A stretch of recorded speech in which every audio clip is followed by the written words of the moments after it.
In myth and legend, giants take on the role of many different characters, some of which are benign and some of which are malignant. They are for the most part larger versions of ourselves, lumberous and heavy, but also insanely strong and often destructive. They can be monstrous in appearance, clumsy and heavy-handed, but also sometimes friendly and courteous. Unlike other creatures in folklore, giants have maintained a permanent status in storytelling and have helped form some of the oldest and most famous stories in history. From Jack and the Beanstalk and Roald Dahl's BFG to even biblical stories such as David and Goliath, the giants have been a huge part of Western culture and continue to shape narratives in every type of medium. In this video, we'll aim to look at some of the earliest tales of giants, how they've been perceived throughout history, and whether or not these massive beings could have actually existed. Before we get into that though, I'd just like to take a brief moment to introduce the sponsor of today's video, Surfshark. Surfshark is a VPN service, which stands for Virtual Private Network, and this sort of service is imperative in today's digital age. Surfshark make online protection easy and ensure that your internet traffic is totally encrypted, making it unviewable to any prying eyes. A VPN from Surfshark will also ensure that your IP address is hidden, preventing the likes of hackers, attackers, and any other dubious characters from seeing what you are doing. On top of all that, Surfshark's VPN will block ads, trackers, malware, and phishing attempts. But what makes Surfshark so special is that you can use this service on as many devices as you want, simultaneously. One of the great things I found while using Surfshark is how much it offers when I'm travelling abroad. No longer do I have to worry about thieves trying to gain my data or passwords when accessing Wi-Fi in a foreign country, as Surfshark ensure my digital information is secure and safe. It's also great when accessing Netflix and other streaming platforms, especially when I'm abroad and can't access my favourite TV shows because of region locks. All I have to do is change my IP address to another country using Surfshark's VPN and boom, I can watch whatever I like, whenever I like. It's even great for saving money when booking flights and accommodation. I found that I can get better prices when travelling using Surfshark's VPN, as online businesses set their prices depending on where you are located. Using Surfshark, I can use the VPN to set my location in another country and choose the best price for me. So if you too would like peace of mind when it comes to internet security, want to grab the best possible online deals you can get, and gain access to region locked content, just click on the link in the description or go to surfshark.deals/legends and use my promo code LEGENDS to get a whopping 83% off and 1 extra month absolutely free. Be safe and secure your digital life with Surfshark. Like many creatures, the original giants are thought to have popped out from Greek mythology and were derived from the ancient Greek word gigantes. We can see from classical artwork that the giants were often portrayed as the citizen gods of ancient Greek cities known as the hoplites, those who donned swords and shields. But in later representations, we see the hoplites trade their humanoid appearances in favour of having serpent-like legs.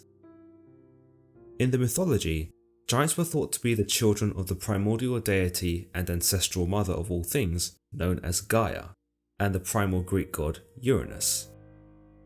Uranus didn't like his children much though, and thought them to be disgusting. He was so repulsed by his offspring that he attempted to stop them from even being born by forcing them back into the womb of Gaia and imprisoning them deep within the earth in a dark abyss known as Tartarus. Seeking to relieve herself of this burden, Gaia fashioned a sickle and asked her son Cronus to castrate Uranus. Cronus was successful and severed Uranus's testicles before casting them into the sea. From the blood of this savage attack, the giants emerged. There were 2 types of giants spawned from Gaia, and these were the Cyclopes, one-eyed creatures in humanoid appearance, and the Hecatoncheires, monstrous giants with 50 heads and 100 hands. But as it turned out, Cronus was even less of a fan of these creatures than Uranus was, and so he banished them to Tartarus once more. The giants would later be freed by the Olympian Zeus, on the condition that they assisted him in the overthrowing of Cronus and the Titans in a 10-year war known as the Titanochemy. The Hecatoncheires would hurl stones at the Titans, while the Cyclopes helped make the Olympians their weapons, including forging Zeus's lightning bolt.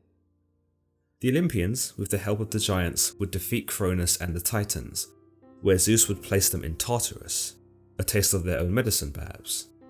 The Cyclopes would continue to build weapons for the Olympians, while the Hecatoncheires would become the guards of Tartarus, preventing the Titans from escaping. It is thought though that the destruction of the Titans did not sit well with Gaia. She plotted revenge against the Olympians and gave birth to more giants who, when born, began hurling rocks and burning oaks at the sky. It was understood that these giants could not be killed by the gods alone, but could only be killed with the help of a mortal. It would begin the war known as the Gigantomachy, and would detail an effort by the giants to overthrow the Olympians. But Zeus would summon his son Heracles to fight against the giants, two in particular who were the strongest of Gaia's children, known as Alcyoneus and Porphyrion. Alcyoneus maintained a boon that made him immortal, so long as he stood on his native soil. When Heracles killed him, Alcyoneus revived himself, and the battle continued. Heracles had to lure Alcyoneus away from his native land, and only then was he able to kill the giant. Porphyrion, meanwhile, met his demise after Zeus struck him with a lightning bolt, and Heracles shot him with an arrow. Other giants are thought to have been killed by the other Olympians in one-on-one combat, which saw Apollo blinding one of the giants with a well-placed arrow, Dionysus killing one with his staff, Hecate burning one with her torches, and Hephaestus obliterating one with missiles of red-hot metal. A combined effort of Zeus and Heracles would see the father-son duo vanquish the remaining giants with thunderbolts and arrows. Simply based on Greek mythology, we can see that the giants play a various set of roles. They appear as victims in the beginning as a result of Uranus and Coronis' treatment, whilst also appearing heroic as they help the Olympians overthrow the Titans. Later, we see them as more vengeful and destructive creatures, as they hurl stones up at the sky and seek to bring about the downfall of the Olympians at the command of their mother Gaia. Through this, giants are indeed a complex set of characters, as they fluctuate between good and evil moralities. Giants also have their presence in biblical stories, where, unlike Greek mythology, they seem to take on a more consistent role of wickedness. It is perhaps where many get the notion that giants are violent creatures, ones that are prone to destruction and suffer from a wicked bloodlust that sees them devour humans. We see this in the apocalyptic book known as Enoch, where giants appear in the form of Nephilim. We are told that in the days before the flood, man existed upon earth and were overseen by an angelic group known as the Watchers. The Watchers were forbidden to get involved in human activity, but somewhere along the line, the leader of the Watchers, known as Samjaza, was convinced by his peers to have sex with the mortal women, those which they became infatuated with because of their beauty. Their offspring, however, were less aesthetically pleasing, and were described as monstrous giants, those which tore apart the earth and brought about death and destruction. These giants, referred to as Nephilim, were uncontrollable by their mothers and their angelic fathers, and they wreaked havoc upon the earth, devouring everything including each other. Archangel Michael, Gabriel, Raphael and Uriel were sent by God to restore order, and it was the Archangel Gabriel in particular who was responsible for their destruction, as he turned them against one another, causing them to butcher themselves until they were no more. As can be seen here, there is no ambiguity as to what role the giants serve in this story. They are monstrous butchers who kill and devour indiscriminately, and seem to be fueled by only one thing: how much damage they can cause. The giants here embody the human emotion of rage and anger, but unlike humans, they possess the ability to act this anger out in disastrous ways, what with their immense size and super strength. It is something that has made the concept of giants so much more fearsome, in that they are essentially berserk humans, but with the physical capacity to act out their rage on a scale that we could never achieve. Whilst this did take place before the flood, the Book of Numbers talks about Moses sending spies into Canaan, which obviously took place many years after the flood, who then describes seeing people of great size, who they refer to as Nephilim.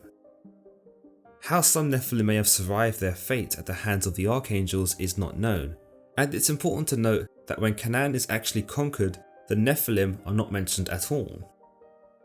Could it be that these Nephilim, who were noted in numbers by the spies of Moses, were slaughtered during the Israeli expansion? Or could it be that the Nephilim simply left the land before the Israelite expansion gained traction? In any case, it is dubious that the Nephilim do not make a return, despite being mentioned here in numbers, as well as being strange that God had allowed them to exist, despite seeing what they had done during the times of the pre-flood. Perhaps Moses' spies were mistaken in what they had seen, but in any case, the giants here are treated with reverence, and it is implied, rather forebodingly, that the giants would crush them, given that they compare themselves to grasshoppers in their eyes. It is important to note here that the Book of Enoch, which was the greatest account of the Nephilim, was actually rejected by the Bible, so it is difficult to establish a concrete timeline and fate for the Nephilim across scripture. Giants also appear in more Enochian legend, most notably in the Book of Giants, a partially complete text found amongst the Dead Sea Scrolls. The Book of Giants retells a part of the Nephilim's story, having been born from the Watchers and the mortal women, and goes into more detail about what these giants, or Nephilim, actually did. They also speak of Sanjaza, the leader of the Watchers, but most notably about his giant children, Oya and Haya. But as the text is only partially complete, much of the narrative is left open to interpretation. From what we have available to us, most of the text appears to detail the dreams of the Nephilim, as well as Enoch's efforts to help the giants understand them on God's behalf. It is a giant known as Maui in this text that begins to realize fighting against God is futile, and that everything he and the other giants had done will have severe consequences. But Oya, the son of Sanjaza, believes that the dreams they are having are warnings for the humans and the Watcher Azazel, who had poisoned the humans against God. Eventually, Enoch is sought out by the Nephilim, and Enoch reveals to them that the destruction they are seeing in their dreams is indeed meant for them, and that if they do not change their ways, they will suffer such a fate. Conversely to the account in Enoch, which sees the giants as mindless destroyers, the Book of Giants paints the Nephilim as more rational and intelligent creatures. The fact that they are able to dream and interpret the dreams at all shows that there is more to them than just savagery, and the fact that they are able to communicate with one another and debate as to what the dreams mean shows us a level of intellect not usually prescribed to giants.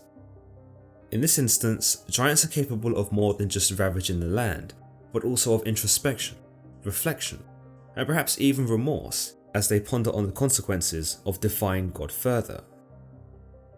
Another famous biblical account featuring giants is the battle between David and Goliath. Thought to have stood at 6 feet and 7 inches, Goliath would have seemed like a giant to us today, let alone back in biblical times, when the average height was much smaller. Other translations of the Bible, however, indicate that Goliath was 9 feet tall. But perhaps what marks Goliath as a unique type of giant is that he is not a mindless one. He is calculating, boastful, and arrogant, one who appears to be well integrated into the Philistine community. His sheer size and his dastardly reputation see him championed by the Philistines and feared by the Israelites. Goliath is also well versed in speech, understands the climate of which he stands in, and seems to be quite at home in the valley. Through this, we understand that perhaps another thing that makes Goliath a unique giant is that he was likely conceived through mortal means, for he himself is immortal. We see his mortality in effect, given that the stone David throws at him still stuns Goliath the way it would stun a normal man. His head is also severed by a blade. Goliath, therefore, possesses no supernatural ability, and still maintains a regular human physiology, despite very much being what some would call a giant. The story of David and Goliath is an imperative one when talking about giants, for it shapes the basis for most stories pertaining to giants, that sees a much smaller hero overcome a larger enemy. You might call them underdog stories, and they serve to remind us how we can overcome even the biggest of obstacles, regardless of how much the odds are stacked against us. David and Goliath sees David use a sling and a stone to stun Goliath before decapitating him, And whilst the story is primarily about putting one's faith in God to achieve the impossible, it also shows us that giants are meant to be toppled. In almost all stories, giants are felled by regular humans, and in this, giants help to serve as a metaphor for real-life obstacles that we as humans fight to overcome. Giants appear in many different folktales throughout Europe, and it was once believed by some that these creatures actually did exist. The Danish historian Saxo Grammaticus was certain that giants had once existed, for he believed there could be no other explanation as to how there came to be such large walls and stone structures scattered throughout the land, monuments and features that were actually remnants of Roman civilization. A similar belief existed in regards to the Giant's Causeway on the coast of Northern Ireland, an area of 40,000 interlocking basalt columns that formed as a result of an ancient volcanic fissure eruption.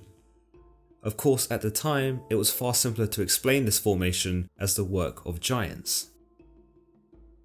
But whilst the giants may have been smart enough to build these structures, they were still often thought to be dull and stupid creatures in various parts of the world. An Old English tale details an event that took place in the town of Shrewsbury, where a giant intended to bury the area with dirt after a disagreement with the mayor. But as he made his way to Shrewsbury, he met a shoemaker who had on his person a couple of shoes that needed repairing. He showed these to the giant and told him that he'd worn them all the way from Shrewsbury, and because it was so far away, he'd ruined several pairs of shoes. Seeing the state of the shoes, the giant believed it must have been a tremendously long walk, and so chose not to bother at all and went home instead. Whilst the Giant's Causeway was thought to have been constructed by giants, perhaps as a form of artistic demonstration or some intellectual pastime, the English were far more cynical in their beliefs of giants. They believed that many of the great stones that were formed on the landscape were not because of a giant's craftsmanship, but because simply giants threw stones at each other in fights. Giants also make an appearance in Geoffrey Monmouth's The History of the Kings of Britain, which is a pseudo-historical account of British history. Monmouth tells us that there were giants living within the British Isles, and that amongst them was a 12-foot monster of a giant named Gog Magog, not to be confused with the biblical characters Gog and Magog. We are told that one day, a group of giants along with Gog Magog attacked Brutus, a descendant of the Trojans of Greece, who had claimed Britain, then known as Albion, as his own land. The giants were responsible for the deaths of many of Brutus's men, but before long they were defeated, and only Gog Magog remained standing. Brutus would take Gog Magog as his lieutenant and would present him to the founder of Cornwall, known as Corneus, a man who was keen to wrestle giants. Gog Magog would fight against Corneus and would wind up breaking 3 of the man's ribs. So enraged by this, Corneus chased the giant up a hill and would cast the creature down from atop a cliff. It was thought that with this, Corneus eliminated the last giant in Britain. A compelling account outside of Europe comes from the South American coastline of Patagonia, where there was thought to be a race of people known as the Patagonian Giants. Thought to have been between a massive 12 and 15 feet, the rumours and legends of these people would fascinate and boggle the minds of explorers for ages to come. It was Ferdinand Magellan, a Portuguese explorer in the 16th century, who first claimed to have seen these people when en route to the Maluku Islands on a voyage. Antonio Pigafetta, one of the crewmen of the expedition, wrote of the account, "One day we suddenly saw a naked man of giant stature on the shore of the port, dancing, singing, and throwing dust on his head. The Captain General sent one of our men to the giant so that he might perform the same actions as a sign of peace. Having done that, the man led the giant to an islet, where the Captain General was waiting. When the giant was in the Captain General's and our presence, he marvelled greatly and made signs with one finger raised upwards, believing that we had come from the sky. He was so tall that we reached only to his waist, and he was well proportioned." One of the most famous folk tales involving giants comes from the English fairy tale of Jack and the Beanstalk, which sees our protagonist Jack, a poor farm boy, sent off to market to sell their last cow, who had stopped producing milk. Instead of trading for money or food though, Jack ends up trading the cow to a man for magic beans. When he returned home, his mother was fuming, believing that Jack had been ripped off and that they'd been robbed of a cow. She tossed the beans out of the window and sent Jack to bed. During the night, the beans sprout into a giant beanstalk outside of Jack's window. In the morning, Jack climbed the giant beanstalk, which reached the sky, and there he found a castle. Jack snuck in, but soon learned a giant lived there, who returned home quickly to catch the scent of Jack lurking in his domain. The giant declared, "Fee fi fo fum, I smell the blood of an Englishman. Be he alive or be he dead, I'll grind his bones to make my bread." Interestingly, in this story, we are also introduced to the giant's wife, a giantess, of course the female variant of a giant. Unlike her aggressive husband, the wife seems to be far more benign in nature, going on to convince her husband that he is imagining things, whilst hiding Jack because she knew he was poor. When the giant fell asleep, Jack steals a bag of gold coins and escapes back down the beanstalk. Jack would actually ascend the beanstalk 2 more times, once to steal a goose that laid a golden egg, and again to steal a magic harp that played by itself. But on this occasion, the harp began to cry out to the giant, stirring him from his sleep. Realizing Jack is stealing from him, the giant chases him down the beanstalk. Once he reaches the bottom in a frantic hurry, Jack grabs an axe and begins to chop the beanstalk down, causing the enraged giant to fall to his death. Jack and the Beanstalk is a story many of us hear first as children, and it is likely the first time in our lives we learn about what a giant is and how terrifying they can be, particularly in this case, as we are able to relate to Jack given he would be near enough to us in age, and given that as a child, most adults would have been like giants to us anyway. Jack is the brave kid who broaches the giant's lair, and whilst this is scary, a lot of us would like to be Jack in that he demonstrates all the virtues of a hero, minus the breaking and entering and stealing part. In some renditions, the giant is antagonized even further, as the giant is thought to be the cause of poverty in the land, or that the giant had killed Jack's father and stolen the goose and the harp from his family. In modern literature, many will think of Roald Dahl's BFG, where the giant kidnaps a young girl named Sophie and takes her to his cave. While Sophie believes she is going to die, the giant explains that he means well and that he is a big friendly giant. The giant appears to be doing humanity a service in catching bad dreams and delivering good ones to children. The other giants that Sophie encounters are more like the giants we might recognise, ones named Blood Bottler and Flesh Lump Eater, and this makes the BFG more distinguished from his volatile kind. In the end, the BFG helps the British government in capturing the other giants, and they are imprisoned, whilst the BFG is rewarded with his own home. The giant here is also seen to be writing and reading English by the end of the story, furthermore giving us the idea that giants are intellectuals, much as we are. But other literature, such as Dante's Inferno, sees Dante descend into the ninth circle of hell, where he sees what he believes to be a tower that is actually a half-buried giant. The creature spouts gibberish at Dante, but his guide Virgil declares that this creature is actually Nimrod, the rebellious king of Mesopotamia and the architect of the Tower of Babel. It is not known why Nimrod is made to look like a giant here, one who is described as having a tear in his stomach, arms covered with mountains and spikes, his torso decorated with a ruined city, and his head bearing a small fort for a crown, but it's possible that Dante was trying to exemplify the hideousness of Nimrod's suffering in hell, that he became a giant. In this, giants are detested and used as a device to show readers the ugliness of these creatures, as well as implying that they belong in the depths of hell. Giants are perceived in a more comedic light too, such as in Geoffrey Chaucer's Canterbury Tales, most notably the tale of Sir Thopas, which sees Sir Thopas attempt to court the elf queen, but is essentially cockblocked by a three-headed giant named Sir Oliphant. Sir Thopas doesn't have his armour or his weapons, so the two begin to trash talk each other, before Sir Thopas declares he will return tomorrow to fight. The giant scoffs, and Sir Thopas does indeed return home to get his armour and his weapons, but on his way back, he is interrupted by the host, who tells him to stop acting in such a brutish manner. The battle never actually takes place, and through this, Chaucer subverts the typical expectations of man fighting giant, and simply allows the confrontation to fizzle out.